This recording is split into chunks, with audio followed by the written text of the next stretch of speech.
Hello, everyone. How you doing? It's BritSimon here. So I wanted to talk to you about an important topic this afternoon. It's around about money management and particularly angled towards new immigrants to the country.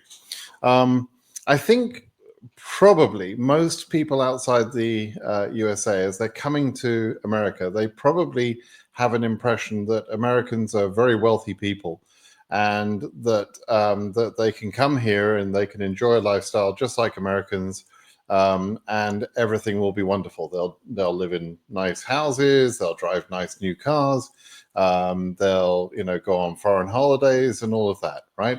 The reality is actually not that at all. The Americans that you see abroad, traveling abroad, are probably some of the wealthiest Americans. I don't think we realize that there are many Americans that live in this country without the amount of wealth that it takes, let alone having a passport. And so the American typical worldview is quite narrow because of that. But also, Americans live with quite a bit of debt and not very much value to their name. Let me show you some data that will kind of make that a little bit more clear. So if we think in terms of household net worth being the amount of all of your assets added up and the amount of all of your liabilities and debts taken away from that amount, how much do you really own? So let's say you have a $500,000 house and you have a $300,000 mortgage. The mortgage is a debt against that house.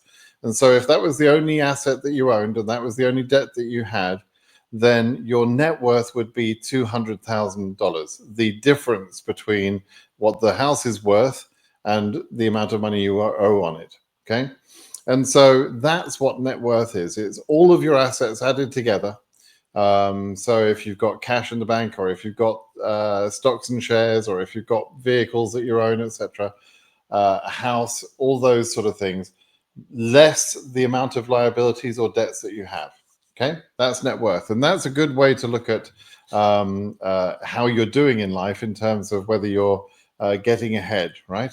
And if we look at the average American household net worth, and this data is a little bit old, but it's $2022, so it's 3 years old data, but pretty much things will be pretty much the same.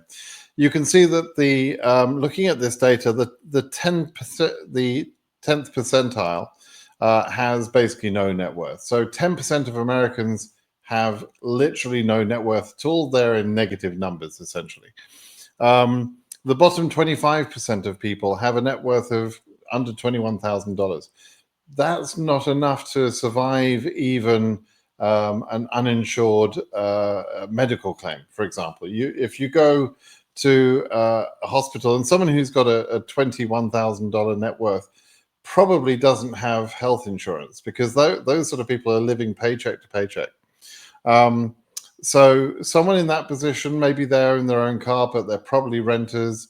They've probably got some debts. Perhaps they've got maybe they're in a home, but it would be highly mortgaged.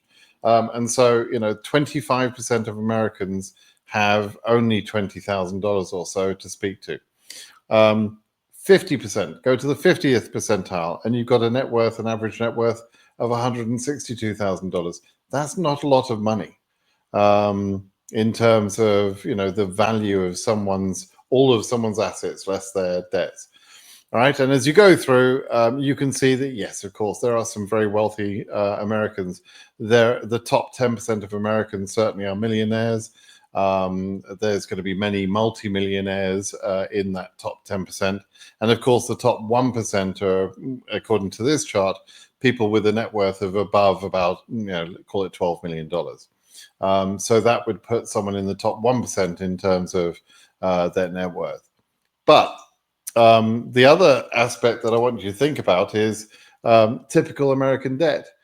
Many Americans are in debt. 80% of Americans have consumer debt of some sort, excluding mortgages. And the average American has nearly $40,000 worth of debt. Okay. And again, excluding mortgages. Mortgages are kind of a good debt. So In my little list here, I've put that in green. I don't mind people having mortgage debt. That's actually good debt because it's debt against an appreciating asset. But the other sorts of debts are generally not good debt. Student loans, you could argue that it's an investment against your future, so okay.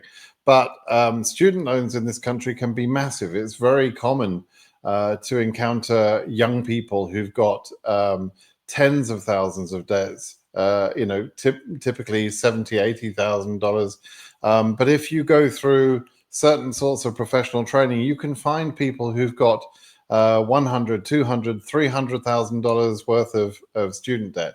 And if you go for a profession such as a doctor or a lawyer, you can regularly anticipate that those people have got themselves into $400,000, $500,000, $600,000 worth of debt over their training career. Now, the jobs that those people get, if everything works well, the jobs are very good and very well paid. A US doctor could earn, $500,000 quite easily, perhaps edging towards $1 million in the first couple of years of their career once they're fully trained. But that's not to say it's still, not a shocking amount of debt to carry. So student loans are a big part of debt over here. Car loans, an enormous part of debt over here. A lot of people just think it's totally normal to have pretty substantial car loans. And people are paying off car loans. And typically, and I mean sort of typically, you're finding people with $500, $600, $700 per month that they're paying towards their car. And they'll be paying those car loans for 6, 7, 8 years. They're paying interest to the bank, etc. And it's a massive amount of debt. Credit cards, again, very, very common. It's very easy to get credit cards here. And so if you don't understand money, and you don't understand how credit cards work, etc., it's very easy to become tempted to get into debt with credit cards. The credit card companies, who are essentially banks, they want you to be in debt. They want you to be paying that interest. And so they are very keen to push debt on you. And sometimes you'll go into stores, for example, to buy something or other, and the staff there will try and get you to take debt in the form of a credit card that they offer through their store, right?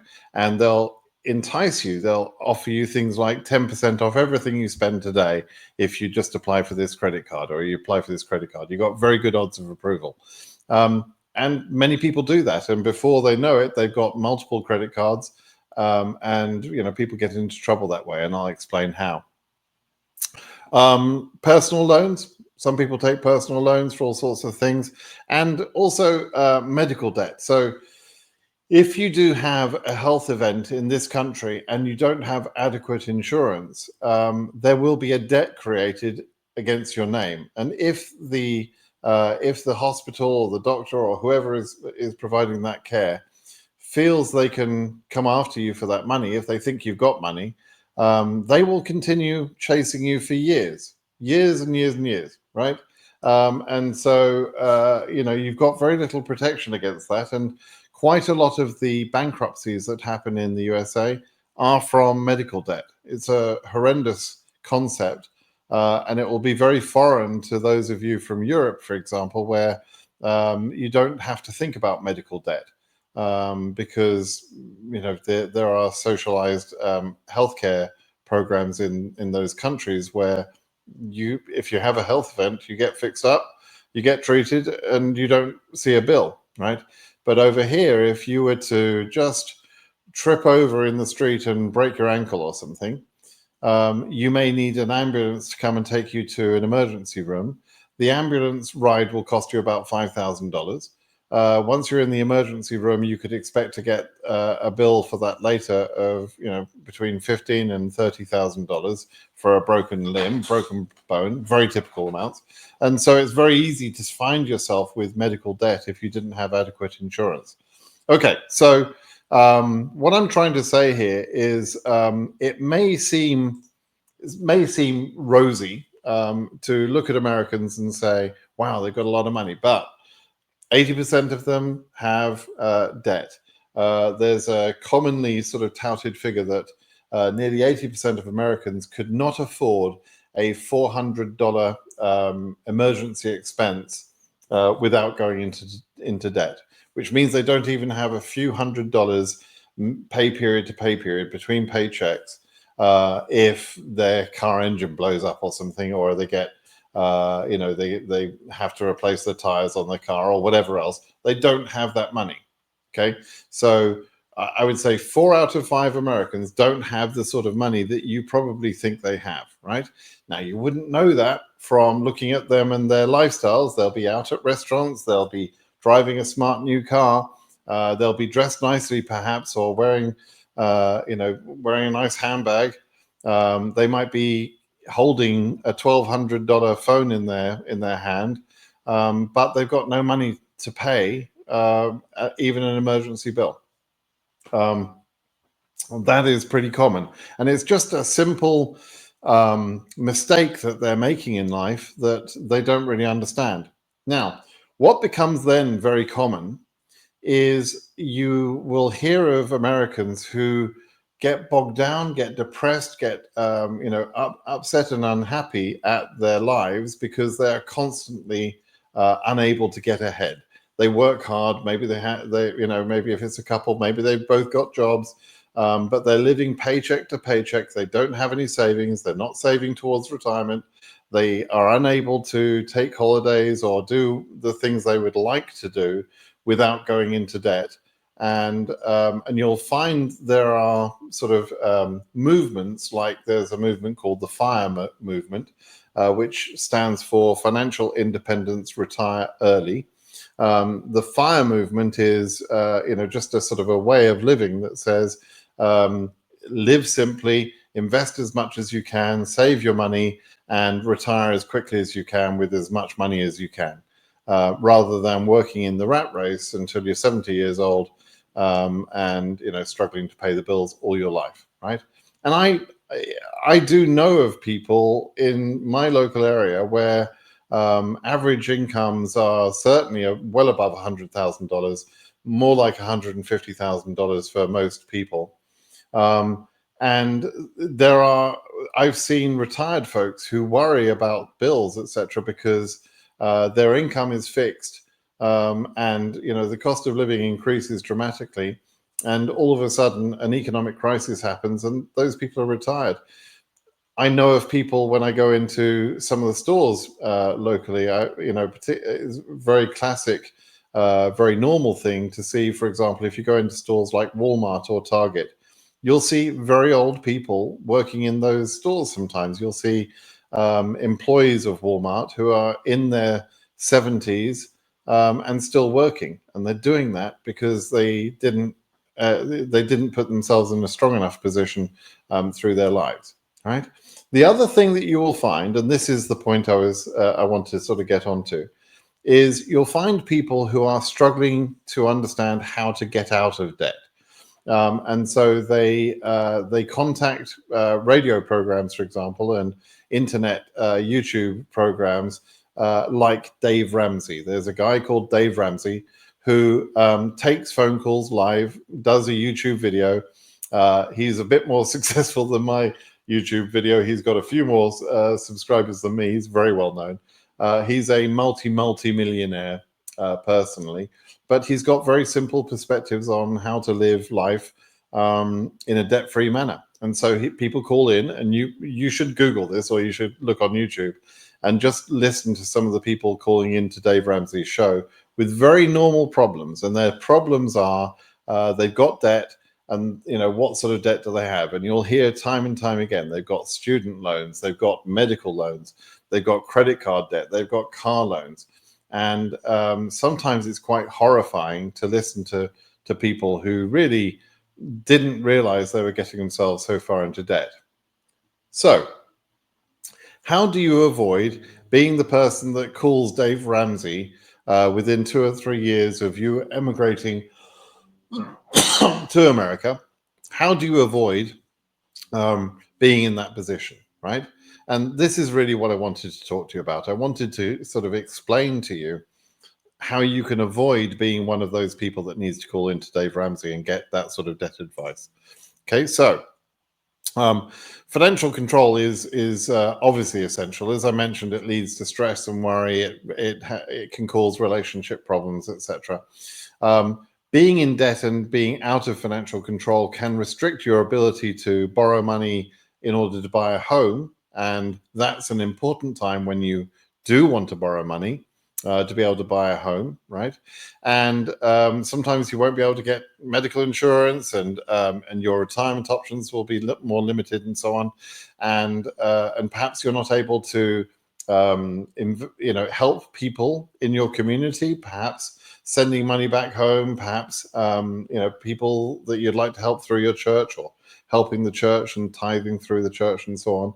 Whatever form of giving you would like to do, whether it's charitable or church or family members or whatever else, those things are not possible if you haven't got good financial control. And ultimately, one consequence of the lack of financial control can be bankruptcy, which is a legal process you go through where somebody else takes over your assets and decide what you can keep and what you have to sell, and where your income is going to be spent, and how you're going to pay off all of your debts. And so that's a very scary process. You don't want to go through that. And again, many Americans have been or do go through that process. And I've put a slide here, but I think we've probably covered the topic. Many Americans will go through bankruptcy. At least, many of them will go through more than one time in their life, go through bankruptcy. It's just amazing. Okay, so what's the best way of getting out of debt? Well, don't get into debt in the first place. Avoid getting into debt. So I listed each of the categories of debt that you may encounter, and I'm going to give you some sort of avoidance strategies here on each of those types of debt. I'm going to get you to think about how to avoid getting into debt in the first place. And really what my message to you is going to be, if you're a new immigrant coming to America, you're essentially being reborn. You're leaving your life behind, and maybe you had a successful life abroad. Maybe you didn't do so well in money and so on. But you're coming to America because you want to take advantage of all that America has to offer. Now, America has a lot of wonderful things to offer, but it's so much better if you've got money. To be perfectly honest with you, you can do a bunch of things and entertain yourself without a lot of money. But if you do have money, you have more freedom in this country. You have more ability to do fun things, etc. And so having money, believe me, I promise you, having money is better than not having money. I promise you that is a true statement. I'm not saying that money will make you happy. You can be a miserable person with or without money. But if you're a happy person and you've got money, then you're going to be happier still. You're going to be less worried about life, etc. And you're less likely to get depressed and down because of not having money. Okay, so instead of looking for ways to get out of debt once you've created the mess, let's look for ways to avoid getting into debt in the first place. So let's think about student loans, the first category that I mentioned earlier. You have to be honest with yourself. Is this education that you're about to spend a lot of money on, is it going to be worth it? If you're going to say to either you say to yourself or you say to your kid, either way, I'm about to invest $100,000 in education, for example, right? Is it worth it for me to spend $100,000 on education if that education is not likely to get me a job? Okay.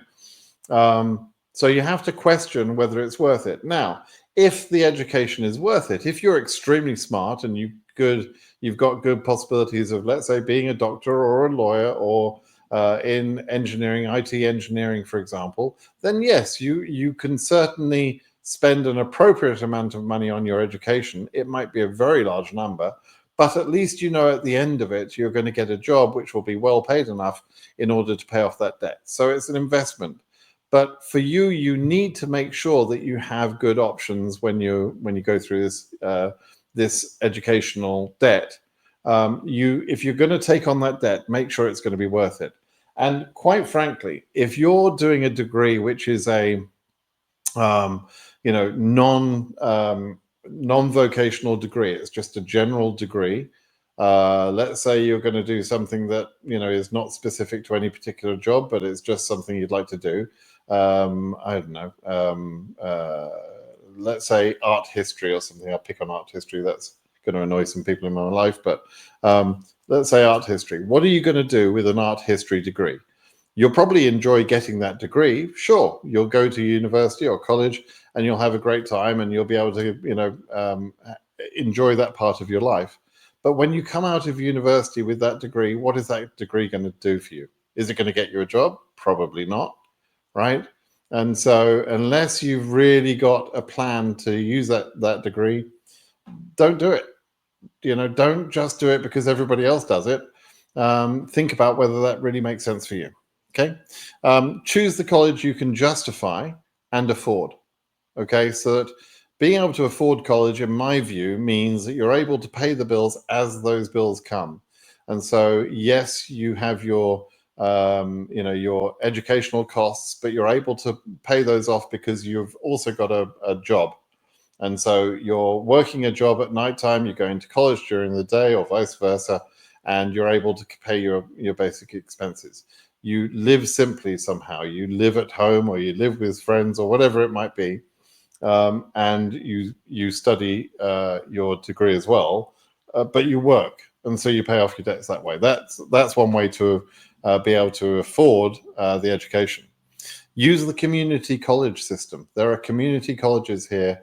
Excellent community colleges in this country, which at least 1 year of college, I think it's a national law now, at least the first year of community college is free. And the second year, at least in my college system locally, the second year is very, very cheap. So a 4-year degree can be 2 years in your local community college, and then you go to a more well-known college, right? So let's say in my area, you go to the local community college, which in my town happens to be one of the highest rated community colleges in the country. When you've done 2 years there, if you've got good results, etc., you can switch to a college like UCLA or Berkeley or any of the UC system colleges. They will welcome you because you've come from a good community college, but you've only then got 2 years of that education to go through, which is better than paying for all 4 years, right? Be scholarship minded. Think about scholarships. You can get scholarships in this country pretty easily. It just takes some effort to go find those scholarships. And scholarships are small grants of money typically, or it can be various things that will help you in your investment into college, right? And you'll find there's all sorts of scholarships available. My brother, in fact, set up a scholarship fund, and he helps in my mother and father's name. He helps a number of people every year by providing scholarships for those kids. And he chooses underprivileged kids in his area, and his support might be a few $100s towards their tuition fees. It might be a laptop, computer, whatever they need.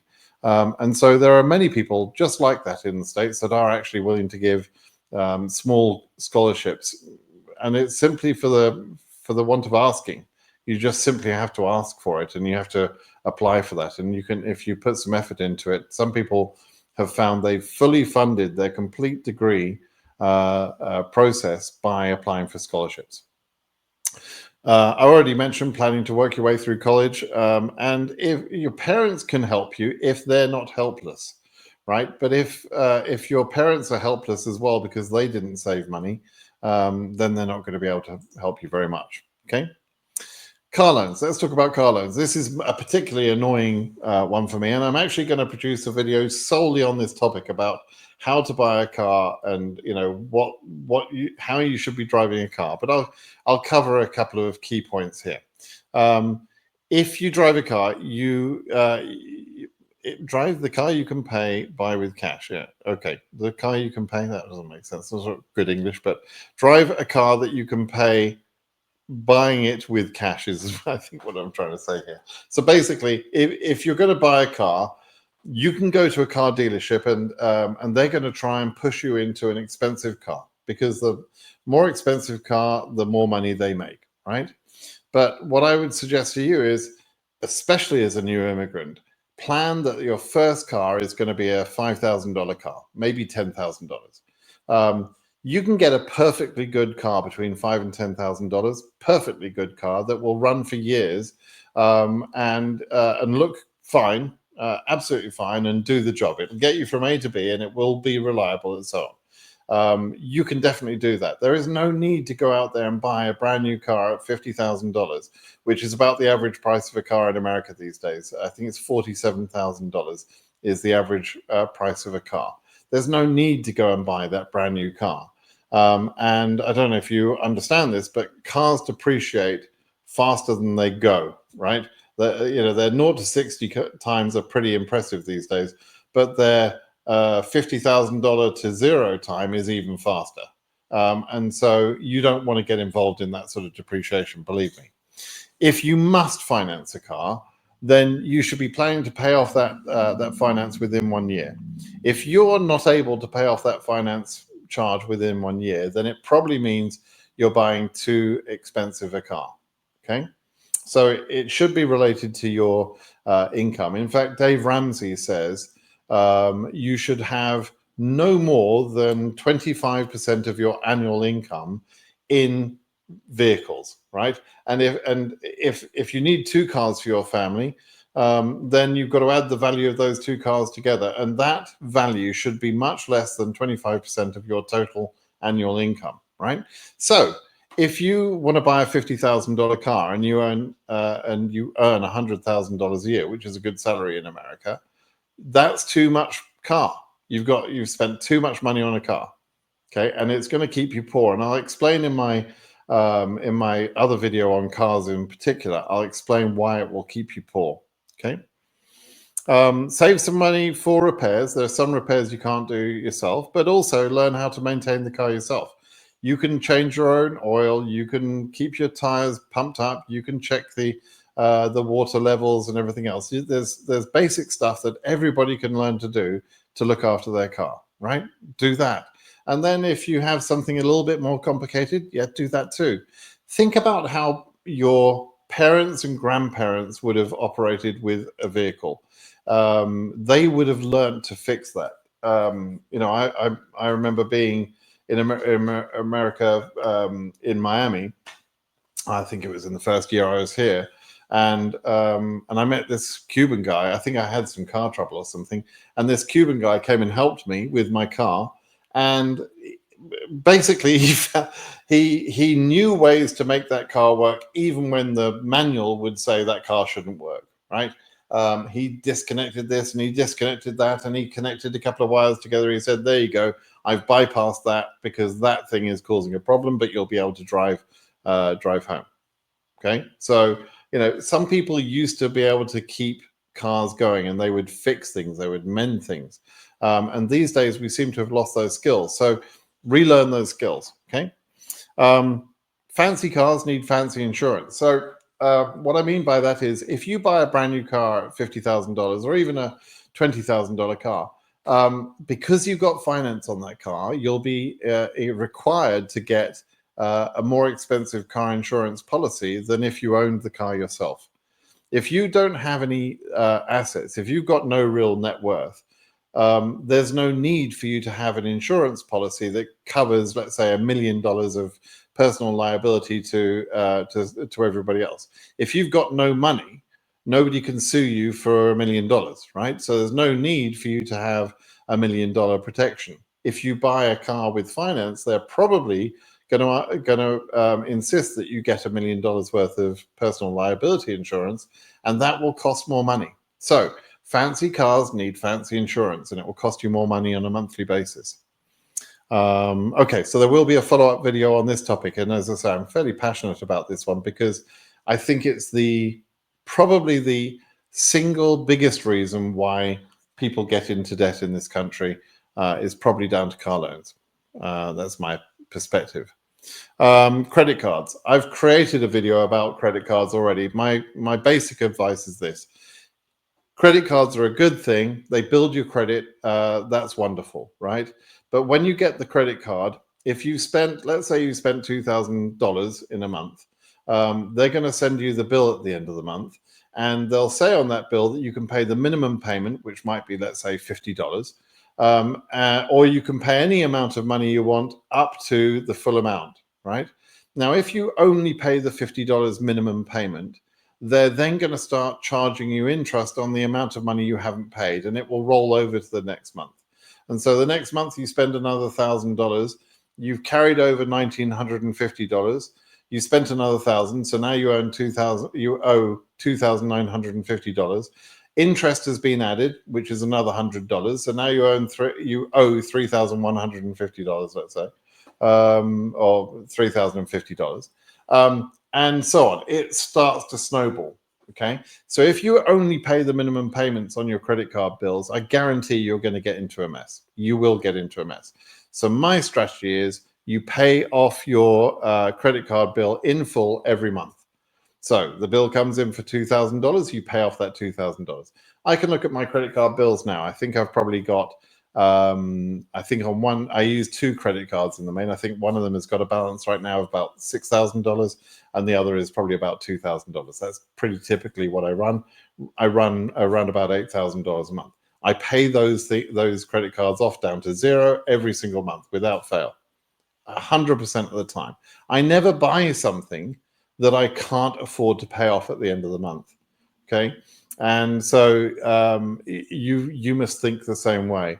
If you have to use a credit card interest rates are about 20%, so they're horrendously bad ways to borrow money, right?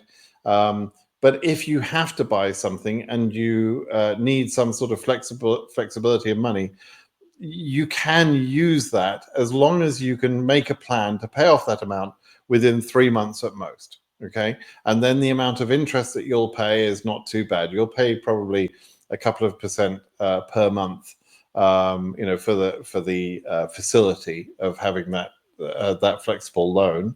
That's what it is. It's a loan. It's a loan of money. It's debt. Okay, so you'll pay a couple of percent each month, but pay it off within 3 months. So if you have to go and buy, I don't know, a sofa, let's say you need a sofa, I would suggest you go on various social media sites where you'll find sofas being given away in very good condition. You'll find them being given away, or you can buy them for peanuts. And don't be so proud that you shouldn't buy that. Just absolutely do it. I've done it in the past. I've done it in recent past. I'm pretty comfortable. I don't need to sort of show off with my money, but I'm pretty high up on that chart I showed you earlier. So I'm certainly in the top 10%, let's say. And I've bought secondhand furniture where I just wanted it for the spare leisure room. Right? I've done that. No problem at all. Can I afford a new sofa? Of course I can. Doesn't make any difference to me. I can pay it off immediately. But why would I go and spend $3,000 on a sofa when I can find something for, let's say, $500 that's been used for selling a home? Right, this really happens. They use furniture for staging houses, where they make the house look pretty for to sell the house, and it helps the house sell. That's called staging. My wife stages houses all the time when she's selling those houses. She's a realtor. So quite often you'll find that there's furniture that has come out of a house. The sofa has never been sat on. And it probably cost $3,000, but they've used it for a couple of different houses, and now they want to use a different sofa, and so they're selling that sofa. It's made of leather or whatever it is. Perfectly good. Go buy that. Don't waste your money on your new sofa. But let's say you've got something you have to buy, and it's going to cost you $1,000, $1,500 or something. Okay, you then make a plan to pay that $1,500 in 3 months. $500 a month. You've got to go and find $500 a month, right? So go get a second job, go cut lawns, go maintain someone's, wash their windows, do whatever the hell you have to do to get that $500 together for each of those 3 months. Okay, you literally have to plan like that. Okay, I do have, as I mentioned, a video that explains about credit cards, so you'll be able to see that. Personal loans. I mentioned earlier, sometimes you go into stores, sometimes instead of a credit card, they're going to offer you a personal loan, or sometimes banks will offer you a personal loan. don't take personal loans. They are generally better interest rates than credit cards. And so sometimes people consolidate 2 or 3 credit card bills into one personal loan. But generally speaking, the length of time you are given to pay a personal loan is much longer. And so although the interest rate is lower, the time that you pay it back is longer. Either way, just avoid the personal loans. If you can't afford it, wait and save the money for whatever you need. It's okay. I remember my parents when I was a kid, my parents described the fact that in their first home, they couldn't afford to buy furniture. They made a table out of a piece of wood and a couple of boxes or something. And they were sitting on some furniture. This is when they were a young couple, that before they had kids. They, sort of more or less made furniture from boxes for a few weeks. They could cope with that. And slowly but surely, over a few weeks, they were able to save a bit of money and then get the thing that they thought was most important. You buy a bed and then you buy a sofa and, so on. Okay, you could do that. People used to do this all the time. But in recent times, people have become kind of dopier with money, I would say. So yeah, just if you can't afford it immediately, don't get a personal loan, don't get it on a credit card, wait and save for it, okay? Medical debt. Let's talk about medical debt. So you must, when you come to America, make sure you've got health insurance from the day you enter America, right? You literally never know what will happen. You could step off a sidewalk, look the wrong direction because you came from the UK and you're used to looking the wrong way, and a car's going to run you over, right? And so then you're off to hospital and you're going to get a big bill. So you don't want that, okay? Don't get into the situation of medical expenses. It's not fun, okay? So make sure you have medical insurance, and if you have high deductibles, which are insurance policies where you pay quite a bit of money, then you need to save for that out-of-pocket expense. That's called a deductible. Okay. Again, it's something else. Actually, I think I'll probably need to create a video to explain how health insurance policies work. Okay. Okay. So home ownership. I do want you to be able to make a plan to get into home ownership within probably at most 3 years of arriving in the country. That's a fairly aggressive goal. There are Americans who complain they can't get on the property ladder, but I want you to not think like an American. I want you to come here and think like an immigrant. You are being reborn in this country. You've got an opportunity to get ahead. As long as you avoid getting into debt, what you'll find is you'll find ways to save money every month. And save money every week out of your salary, etc. And if you're not saving enough money, I want you to get a second job or reduce expenses until you can save some money every month, right? And you make a plan and you make a budget, you make a written budget so that you can make sure you save money. As you save money, you invest that money. After a while, you'll find that you'll have enough money saved and enough money invested to be able to put a deposit on a house or an apartment or some sort of home. And in almost any place in the country, you can probably afford to get on the property ladder, but you don't have to buy a massive, 3,500 square foot house. It doesn't have to be an enormous home for your first home. You can buy something quite modest. And actually, I suggest you keep within a modest budget for a home. Buy the smallest house you can get by with, right? I'm probably not a good example of that because my family is 3 people, myself, my wife, and my daughter, and we live in a fairly large house. But I'm at the end of my, my working career, and I'm at the position where I have saved a lot of money in my life. I've got plenty of investments. I own multiple properties and so on. And so for me, this is a home I can afford, and I'm happy to provide it for my family. And if I have visitors, I can do that, right? That's my decision. But I've only got to that point because of hard work and clever saving and wise investing. Okay. And so I want you to do the same thing. But until you get there, have the smallest house that you can that you can comfortably live in. Okay, don't overbuy a home. It makes a big difference to your net worth. If you become a homeowner as opposed to a renter, you'll find that your net worth will dramatically change over a few years. Renters have a typical net worth, median net worth of 10,400, whereas for homeowners, their median net worth is 400,000. So there's a massive difference, and the single decision that separates those two groups of people, the renters from the homeowners, is that the homeowners at some point saved enough money to put a deposit on a house and buy a home, right? And then the home started appreciating in value, and it gives them more towards their net worth. 2/3 of people in America own their own home, about 1/3 rent. Okay, so you will be a renter probably to start with when you come to America, but you need to make a plan within 2 or 3 years or 4 years at the absolute most to get into home ownership, because rent is paying somebody else for somebody else's asset. That asset that you're paying for is appreciating in value, and you're making some landlord rich. It's much better to get into your own property as soon as you can. Okay. So that's sort of fairly big pointed I wanted to make there. So I want you to get into being a homeowner. I want you to save money. I want you to not get into debt. And I want you to do those things because I want you to have the best life possible as a new immigrant in America.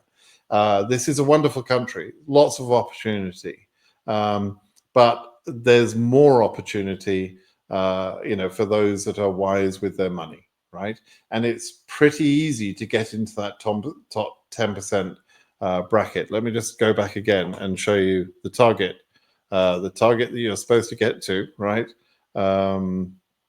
let's put this back here. Yeah, there. That's the bracket I want you to get into. I want you to be in the top 10%.